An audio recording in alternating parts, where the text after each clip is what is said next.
तो welcome to blue pen blue markers. दोस्तों rainbow part 1 class 11th का हम लोग कर रहे थे नेशनल यूनिटी, जो कि लिखा था जयप्रकाश नारायण ने, और हम लोग ये पेज नंबर 92 तक कर चुके थे। लेकिन यहाँ एक प्रॉब्लम है।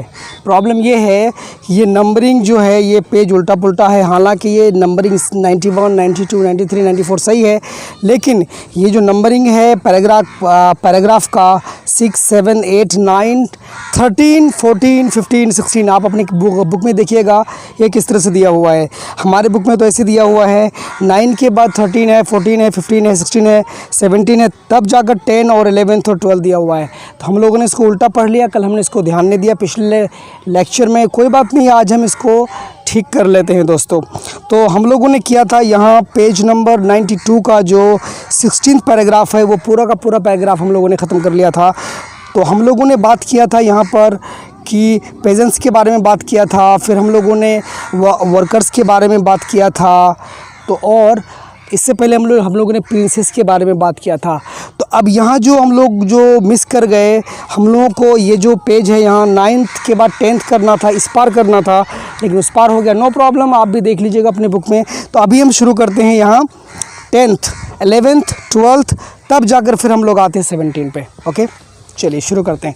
10th में बोल रहा था, जैसे कि हम लोगों ने कहा था कि नेशनल ब्रिज है, ये जयप्रकाश नारायण कह रहे थे, यही तो कह रहे थे ना कि नेशनल यूनिटी को बनाए रखना मुश्किल है, क्योंकि कुछ चीज़ें जो हैं, कुछ लोग जो हैं यहाँ के, चाहे वो लैंडलॉर्ड्स हो, ज़मींदार हो, कुछ लोग हो जो अंग्रेज़ों के चापलूस थे, अंग्रेज़ों की भलाई चाहते थे। मतलब वो जो साम्राज्यवाद था, वो जो ये जो बरतानिया का जो ब्रिटेन का साम्राज्यवाद था, वो उसका सपोर्ट करते थे। तो फिर नेशनल यूनिटी किस तरह से बन पाएगा, मुश्किल था।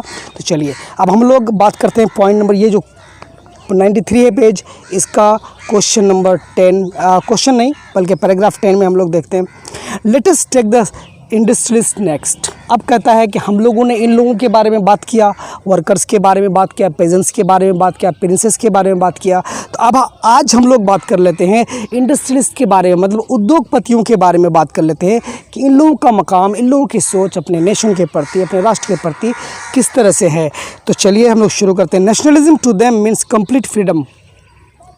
इंडस्ट्रियलिस्ट के लिए, उद्योगपतियों के लिए जो नेशनलिज्म है, जो राष्ट्रवाद है, वो पूरी के पूरी तरह से क्या मीनिंग रखता है, मीन्स कंप्लीट फ्रीडम। उनको पूरी तरह आज़ादी चाहिए, कंप्लीट फ्रीडम चाहिए to exploit the country's resources. उसको कैसी आज़ादी चाहिए कि उस कंट्री में जितने वसाइल हैं, जितने रिसोर्सेज हैं, जितने संसाधन हैं, सबको फ्रीली यूज़ करने का, फ्रीली एक्सप्लॉइट करने का उसको क्या चाहिए, फ्रीडम चाहिए। जैसा कि आज आप देख रहे हैं, आज के हालात में, आज के अगर प्रेजेंट कॉन्टेक्स्ट की बात करें तो आप देख रहे हैं कि कुछ ही लोगों के हाथ में पूरा का पूरा पावर है वो समाया हुआ है, और सत्ता भी उसी के पक्ष में गाना गा रही है। ठीक है, तो वही कह रहे हैं कि इन लोगों के लिए, इंडस्ट्रियलिस्ट के लिए, उद्योगपतियों के लिए जो नेशनलिज्म है उसका मतलब क्लियर और क्लियर यही है कि उसको फ्रीडम मिले, किसी से पूरे जो कंट्री है उनका, अपने देश का वो जो रिसोर्सेज हैं, संसाधन हैं, उसको यूज़ करने का पूरा फ्रीडम मिल जाए। Of man and material. अब ये रिसोर्सेज कंट्री में किस तरह का हो सकता है, रिसोर्सेज तो कई तरह के होते हैं ना, मैन है, वहाँ मैन पावर है, एंड मटेरियल्स, और जितने भी हमारे यहाँ मटेरियल्स हैं, द्रव्य हैं, सब का उसको इजीली यूज़ करने को मिल जाए, फ्रीडम मिल जाए। तो यही उसका नेशनलिज्म है, यही उसकी राष्ट्रवाद है। And to build up their fortunes, और फिर वो इनको यूज़ करके, अपने कंट्री के रिसोर्सेज को यूज़ करके अपना क्या बनाएंगे, वो अपना फॉर्च्यून बनाएंगे, अपना भाग चमकाएंगे। फॉर्च्यून माने भाग। और या as it is euphemistically put to develop the country. देखिए यहाँ परेशानी ये है, वो यूज़ तो करना चाहते हैं, इंडस्ट्रियलिस्ट लोग इसको यूज़ करना चाहते हैं, अपना भाग्य चमकाना चाहते हैं, लेकिन फिर वो ये भी कहना चाहते हैं दूसरे शब्दों में कि हम कंट्री को डेवलप कर रहे हैं, हम जितना भी काम कर रहे हैं राष्ट्र के लिए कर रहे हैं। लेकिन भाई साहब ऐसा तो है नहीं, वो अपना किस्मत चमका रहे, पूरे देश के मटेरियल्स को, यहाँ के मैन मटेरियल्स को, यहाँ के जो संसाधन है सबको यूज़ करके भाग्य तो अपना चमका रहे हैं। लेकिन ये कह रहे हैं, वही कह रहे हैं, इफिमिस्टिकली का मतलब होता है कि जो चीज़ वो कर रहे हैं उसका उल्टा आपको बता रहे हैं, है ना। ठीक है ना। वो कह रहे हैं कि मैं कंट्री को, मैं देश को क्या कर रहा हूँ, विकसित कर रहा हूँ, डेवलप कर रहा हूँ, ऐसा कुछ करते नहीं हैं। To do this they require a great deal of control over the state. ऐसा करने के लिए इन इंडस्ट्रियलिस्ट को क्या चाहिए, दे रिक्वायर, वो चाहते हैं क्या, ग्रेट डील ऑफ कंट्रोल, बहुत ज़्यादा कंट्रोल चाहते हैं, वो नियंत्रण चाहते हैं, वो किसका, over the state, leading over the state, राज्य पर, सत्ता पर पूरी तरह से वो कंट्रोल चाहते हैं, नियंत्रण चाहते हैं।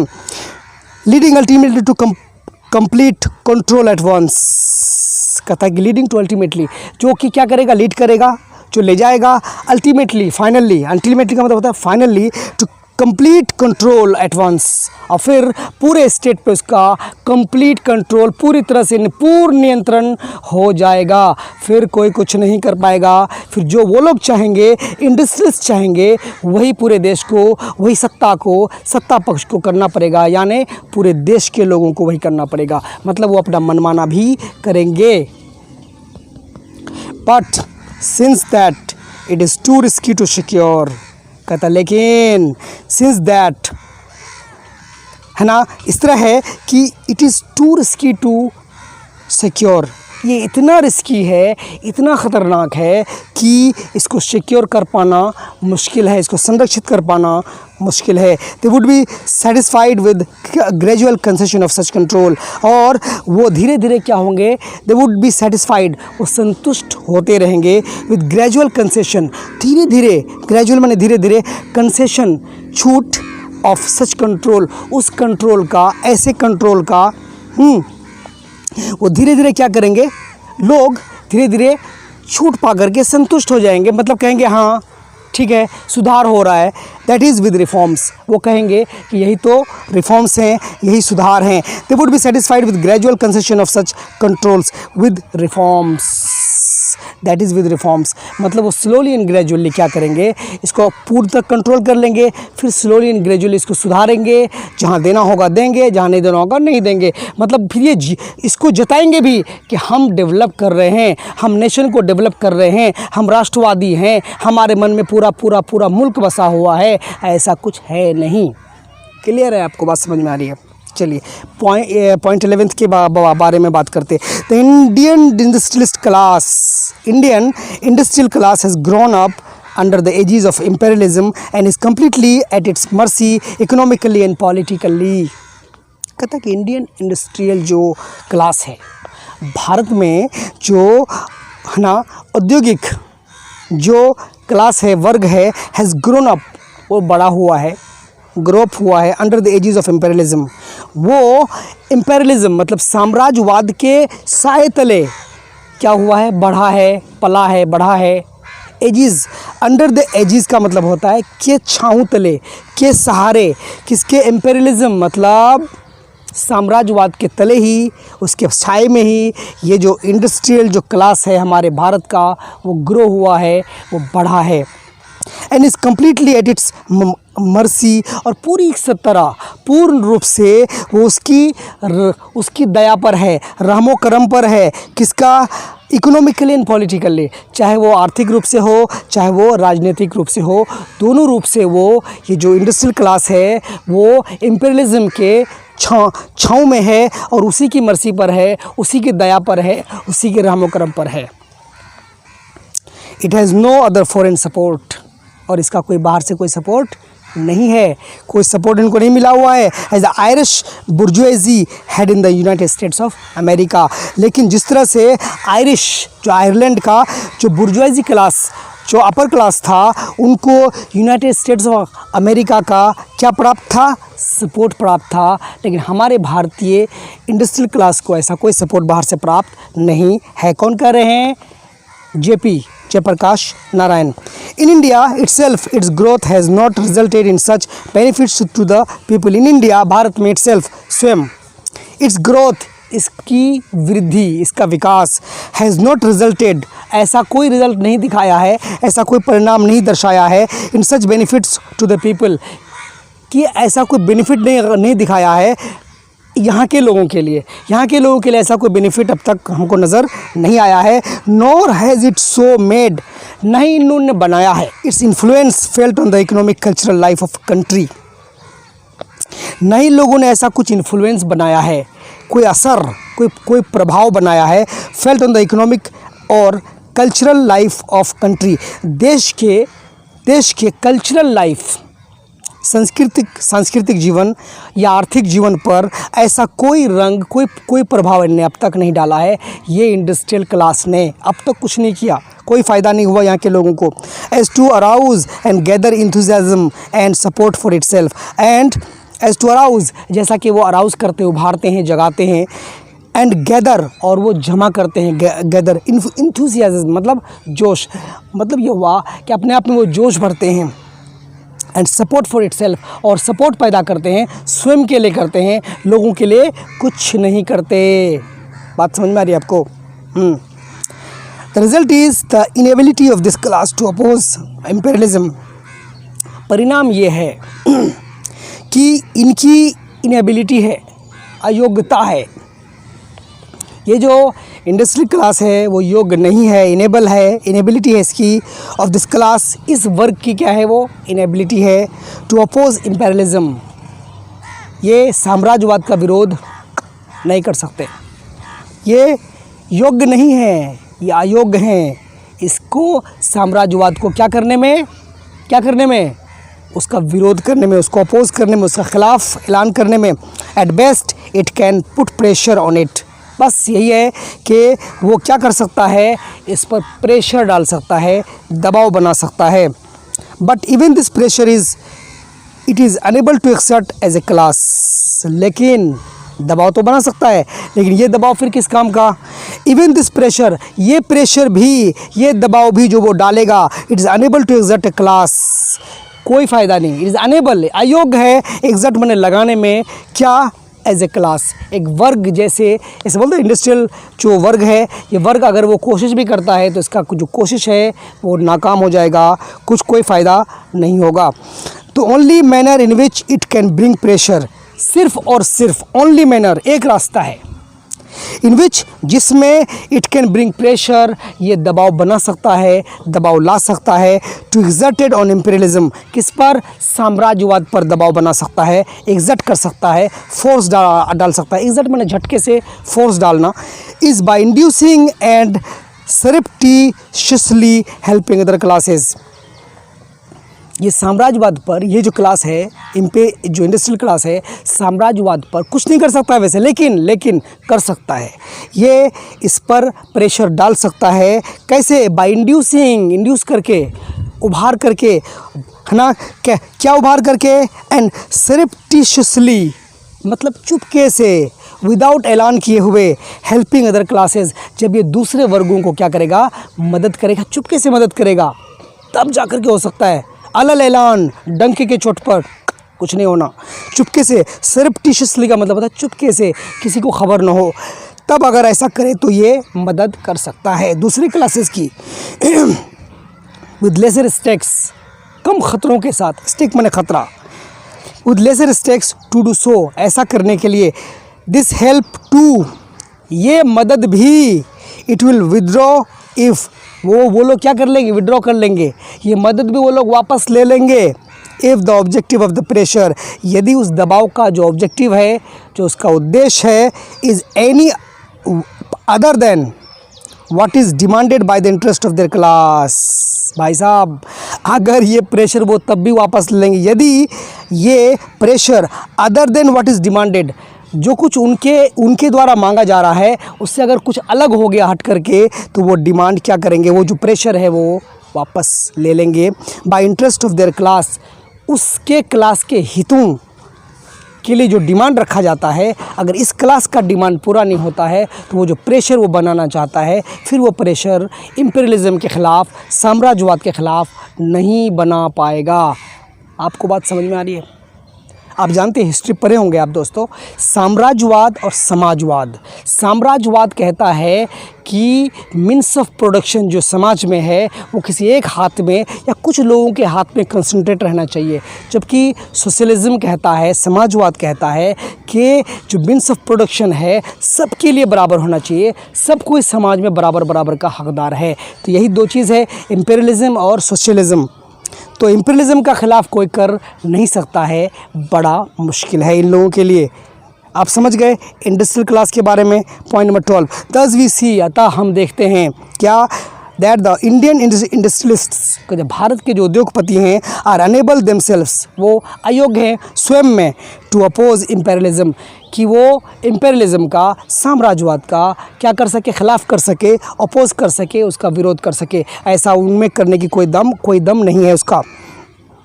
सेकेंडली, अगर दूसरी बात करें, that they would be satisfied with facilities, that कि वे लोग वुड बी सेटिस्फाइड, संतुष्ट हो जाएंगे, with facilities for economic development, जो आर्थिक जो विकास है, डेवलपमेंट है, उसको अगर उस फैसिलिटीज़ दिया जाए, है ना, उन फैसिलिटीज़ से वो लोग क्या हो जाएंगे, संतुष्ट हो जाएंगे। कौन? उद्योगपति जो हैं हमारे भारत के। एंड थर्डली, और तीसरी बात, दे वुड सपोर्ट नेशनलिज्म, वो नेशनलिज्म को सपोर्ट करेंगे, राष्ट्रवाद को सपोर्ट करेंगे, ओनली व्हेन, सिर्फ और सिर्फ जब, कब? जब it aims at placing them in the seat of power, जब ये उसको सीट ऑफ पावर पे क्या करेगा, बिठा देगा, तब जा कर के वो इसका सपोर्ट करेंगे। कहानी पकड़ में आ रही है आपको? ये इंडस्ट्रियलिस्ट की कहानी आपको पकड़ में आ गई? तो यही तो बोल रहा है ना, here is the third breach in national unity, यही तो ब्रीच है नेशनल यूनिटी में, राष्ट्रीय एकता में। तो सबसे बड़ा ब्रीच है, सबसे बड़ा दरार है, सबसे बड़ा धोखा है, सबसे बड़ा क्या है, ये ब्रीच है ना, एक तरह का दरार बोलते हैं इसको हम लोग, ब्रीच बने हो जाए, विश्वासघात है। क्लियर है? तो हम लोगों ने उल्टा पढ़ लिया था दोस्तों। तो ये अब हमारा 10, 11, 12 पॉइंट ख़त्म हो गया। अब 13 हम लोगों ने पढ़ लिया है, जो कि पेजेंट्स के बारे में था। 14 हम लोगों ने 14 भी हम लोगों ने पेजेंट्स के बारे में पढ़ा था। 15 हम लोगों ने वर्कर्स के बारे में पढ़ा था, और अब हमने इंडस्ट्रियलिस्ट के बारे में पढ़ लिया। अब हम लोग बात करते हैं पॉइंट नंबर 17 की। 17 पॉइंट, द एनालिसिस शोज़, अब ये सारे के सारे जो हमने देखा, इंडस्ट्रियलिस्ट को देखा, वर्कर्स को देखा, पेजेंट्स को देखा, प्रिंसेस को देखा, सबको देखा, सबका स्वार्थ कहीं ना कहीं छुपा हुआ है अपने क्लास के लिए, अपने वर्ग के लिए। तो फिर राष्ट्रवाद की भावना कहाँ से आएगी? इनको तो सपोर्ट करना पड़ता है अपने सेल्फिश एंड्स को पूरा करने के लिए, अपने हितों को पूरा करने के लिए। वो साम्राज्यवाद को नहीं त्याग सकते, साम्राज्यवाद को किसी न एक या दूसरे रूप में वो लोग समर्थन देते ही हैं।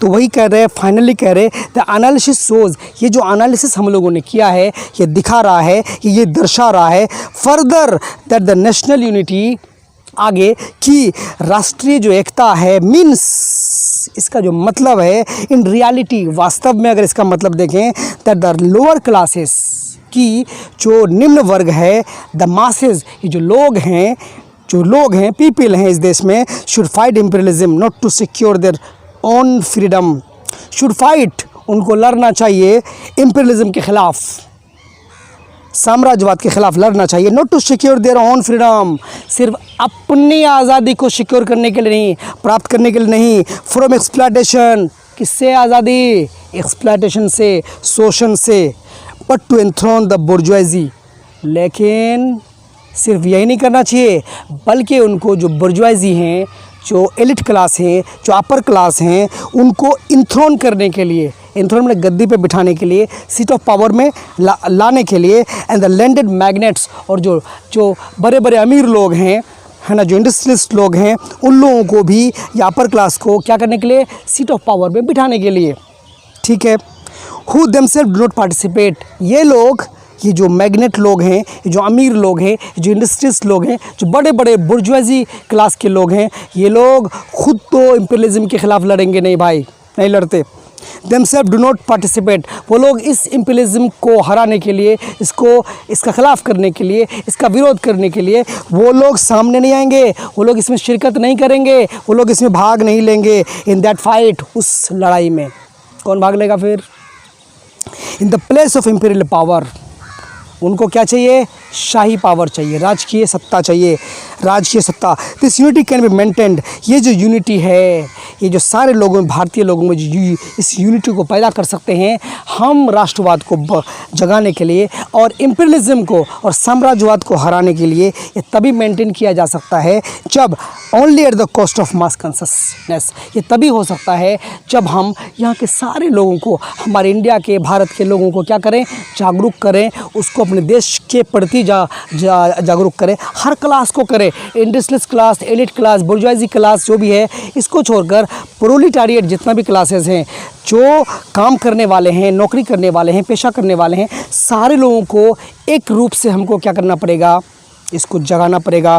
कॉन्शसनेस, मास कॉन्शसनेस, हमको जागृति लानी पड़ेगी पूरे मास के अंदर, पूरे जनता के अंदर, तब जाकर ये बात संभव हो पाएगा। तो यही थे जयप्रकाश नारायण, जो आपको नेशनल यूनिटी, नेशनलिज्म और नेशन पे समझा रहे थे। तो ये बात आपको समझ में आ गई। ये तीसरा लेक्चर हमारा समाप्त हो गया। अब हम इसके क्वेश्चन आंसर्स पे ध्यान देंगे। डेफिनेटली आपको जो प्रॉब्लम होगा आप हमें ज़रूर पूछिएगा, हम आपको इसका आंसर ज़रूर देंगे। तो इसी तरह से हम इसका समरी भी लेकर के आपको आएंगे, वर्बल समरी भी आएंगे और रिटन समरी भी आपको लिखवा देंगे। तो चलिए इसके आगे हम लोग जो अगला चैप्टर है उसको हम बाद में करेंगे। फ़िलहाल आपको क्या समझ में आया? कुछ अगर आपके मन में है कोई बात तो आप हमें कमेंट करके ज़रूर पूछ सकते हैं। Till then take care.